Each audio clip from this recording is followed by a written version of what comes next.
Welcome to Cooking with 412 Food Rescue, supported by UPMC Health Plan. In each episode, you'll get a quick, simple, family-friendly recipe that is both nutritious and delicious, using ingredients you can find in any grocery store.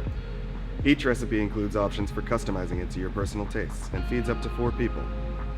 Join us at the Good Food Project, 412 Food Rescue's kitchen, to see what we're creating today. Welcome back. Today we are with Jen from Sprezzatura Cafe, and she is going to make us a feast of meatballs. I love meatballs because they go with so many different sauces, and they are wonderful because you can pair them with whole grains, you can pair them with fruits and vegetables. Some people consider tomatoes a fruit. They're a vegetable for me, but they are a wonderful sauce. Tell me a little bit more about this today. Sure. So we're gonna make spaghetti and meatballs, which basically no one hates. And like you were saying, you can pair your meatball with a whole grain spaghetti, I like high protein spaghetti. You can also just eat them with bread or on their own. So we're going to talk to you about sort of a traditional way of making meatballs. We are an Italian heritage cafe, and we're gonna show you how it's done. Wonderful. Yeah. I'm so excited. Let's get started. Okay. So the first thing we want to do is take a look at this big giant log of meat. Okay. You know, not all beef is created equal, Ellen, Okay. and so it's important when you go to the store that you actually shop for meat that is of high quality, that is fresh, and has a good percentage. So when we look at ground beef, this is ground beef. Some people put ground pork, ground veal. In this case, we really do use 93% lean ground beef, which is more expensive. And so sometimes people like to buy the cheaper meat, but guess what? Cheaper isn't always as good for you because you have more fat and it's not as healthy. So here at Sprezzatura, we actually make our meatballs with 93% lean ground beef. So Great. this is roughly, we cut a 5-pound, we call them chubs in the restaurant industry, in half. So this is about a 10 pounds, so this is about 5 pounds. Okay. Generally speaking, at home, you want to use probably 1 pound, because 1 pound is going to give you about 10 meatballs. And so if you're a family, that's great, and if you're not, you can always freeze them. Wonderful. So in this case, we've 5 pounds, and we're going to use 4 eggs. We get our eggs locally here from our friend Kevin, who has a chicken farm in Sarver. That's fantastic. So we're going to dump them right in. So if you are making this much at home, you would be able to freeze more and save it. Yeah, and that's what we do. So we're making these for the week. So in general, we'll do 10 pounds at a time. Okay. So we're gonna do 5 pounds because it's easier to show these beautiful people on Lovely. our video. So we've got some ingredients here. Okay. Let's start from the back. So we've mixed in here, which is common in the restaurant world, garlic salt, and pepper. You want some of each. So in this case, I give it, Lovely. you know, probably a big tablespoon of each. Okay. So again, teaspoon of each for your 1 pound, that'll do you good. These are seasoned breadcrumbs. You don't have to go crazy with breadcrumbs. Breadcrumbs can be made from any dry bread. You can make them in your food processor at home. It's very economical, healthier for you. I've done that with the crust of bread. If I'm not using it for something, I'll make You some save it. breadcrumbs after that. Yeah. I'll save it, I'll freeze it, and then I'll make them, and then I have a storage container in my freezer. This is perfect. Yes. And so you can also just put them in a Ziploc bag. You can do whatever you want. So in this case, we're going to do a big handful. That should do it. Holds everything together. Yep. So we're creating a binder. We've got our egg, right? It holds everything together. Our egg and our breadcrumb. It's going to keep the meat from falling apart in your sauce. Not that you're going to have meat sauce, so Right. you want those meatballs. Great way to start. Now, this is super nice, fresh, grated cheese. I know a lot of people buy the stuff in the green can. It's not that great. It's not great for you. You should buy it freshly made. And some people use Parmesan. We use Romano. So one thing that you might be wondering is like, what's the difference? It looks the same. Parm is from a cow. So the milk molecule is just a little bit bigger than Romano, which is from a sheep. So sometimes you may see it, it'll say Pecorino Romano. Well, that's because Pecora, the word Pecora, P-E-C-O-R-A, means the sheep. So it's coming from a sheep. So we prefer that. It's a little bit harder, a little bit nuttier, and has a Okay. little more flavor. I can smell it from here, Yeah. even with the mask on. Yeah. It smells so fantastic. I love this cheese. So we're putting it's nice and creamy. It actually forms when you do this, so it's Wow. moisture in it. Mhm. It's not that dried out stuff you buy in a can. And you're putting about the same amount as your breadcrumb. Okay. Okay. So pretty even. Yep.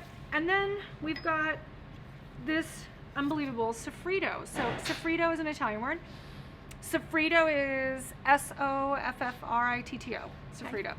And it means a saute. So we're not going to saute this. We're going to put it right in here. Mhm. But in general, you could use this kind of a mixture to saute prior to making your sauce, prior to making a risotto, prior to making a soup. And what it is, it's a blend of parsley, onion, and garlic. You can add other herbs like basil, but in this case, it's really just these three. So it's nice and green. Is there a way that you could save it once you make it? Say we're making it for this recipe. Is there the way that you could save it for other or future recipes? Yes, you can oil spray oil ice cube tray. Okay. Put this right in it. Wonderful. You can put it in a Ziploc bag, take the air out and freeze it. Mm-hmm. You can also just put it, we use enough of it that we keep it in pint-sized containers in the fridge. We use it all week long. Okay. So you can see in this case, for a piece of meat about this big, we're going to use about a big bunch of flat leaf parsley, 1 onion yellow about this big, and about 5 cloves of garlic. So don't be afraid of the garlic. The garlic's going to cook down. So I know sometimes garlic gets a bad rap. It's not a bad thing. It's good. It's good. it's actually great nutrition-wise as well. Great for Is it? digestion. Oh, yeah, it's fantastic. So, Wow. and it's a vegetable, so even And better. it's a vegetable. I know people think it's an herb. It's not. Well, a it's an vegetable. herb, but it's a vegetation. So So we're going to put this right in here. adds a plant-forward approach to our meatballs. And then we're going to get into it. So I've got my gloves on, right? So we're going to mix it all up. And you really need to keep, with this much meat, flipping it. To add everything in, make sure it's well mixed. Exactly. And you can smell everything that we just described. I can really smell the cheese. Isn't that wild? Yes. Out of everything, even with the onion and the Garlic. garlic, the cheese really is coming through for me. So here, now if you can still see clumps of things, it's just not mixed enough. So you Okay. just gotta keep going. And some people say you shouldn't handle meat this much. You know what? It's a meatball. You should handle this meatball as much as you need to in It order needs to to- put it everything. Needs to be loved because you want to taste that love. That's right. So you can put your good energy and your thoughts into this meditative little mixing moment. It's a nice little physical activity before you eat a nice bowl of pasta with meatballs on it. Now, one thing that's interesting is we started out and there was a bunch of moisture at the bottom of the pan, right? The pan. Yes. And you could see how it's all been soaked up with those breadcrumbs. See how it's all really Yes. tight now. Mm-hmm. So don't be fooled into thinking that it's too loose or too moist until Okay. you're done doing this. And then you're going to make your meatball. Now, in this case, we make our meatball about this big. So one thing that's interesting that we should talk about is if you have a pound of meat Mm-hmm. and you make 10 meatballs, so we've got these other ingredients. So it's not just a pound of meat by itself. Mm-hmm. A person's not going to eat 5 meatballs. That's a half a pound, right? Yes. But a person might eat a half-pound hamburger. Yes. So you can see how we kind of overeat a little on the meat department. So when you make your meatball, know that they're going to shrink a little. Mm-hmm. So you have to think how big. I like my meatball right about this big, maybe a little So it smaller. kind of fits in the palm of your hand. In mine, yep. Okay. Okay, it's nice and formed. And we're just going to make them all. Okay. And what we end up doing with this is we put it directly into hot simmering sauce. That might blow your mind, but like some people are like, what do you mean? You don't fry your meatball? No, we don't have to because this is 93% lean. So it's going to stay. It's going to together. stay together and it's not going to let off a lot of fat. Mm-hmm. You can put this into a pot of sauce, Okay. in which case we simply use crushed tomatoes, a couple of crushed cloves of garlic, little handful of oregano, salt and pepper. That's it. That's all you need. This is going to Lovely. bring so much flavor to your sauce. You don't need tons and tons of spices. You're going to need to cook these meatballs until they achieve an internal temperature of 165 degrees.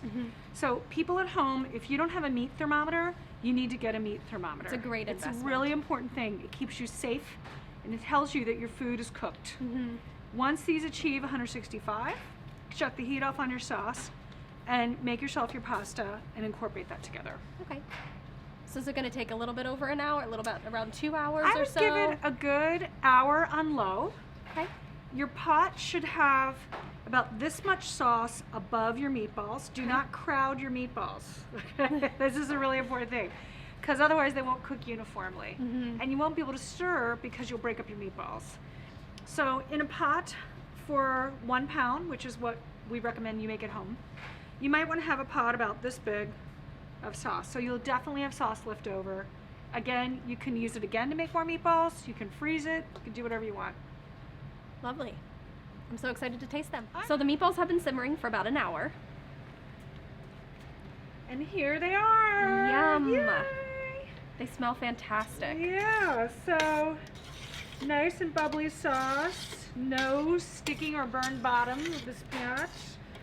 And not overwhelmed by meatballs, so they all cooked evenly. Yeah, we temped them, which means we took the thermometer, we put it right in the meatball, and it said 165, shut off the heat, we're ready to go. Great. We made today we made some pasta here. We stained it with a little sauce. This is a little trick so that your pasta doesn't all clump up. Don't you hate that? You drain your pasta and it goes, yeah, well this, we're not doing it that way. We do it this way and it's nice and springy. It's a great way to then refrigerate it later to have Yes. extra. So then again, it doesn't stick together. All right, so you can see it's nice Perfect. together. We're gonna, now one thing I did want to point out, people put ladles in pots of sauce with meatballs. This is deadly to meatballs.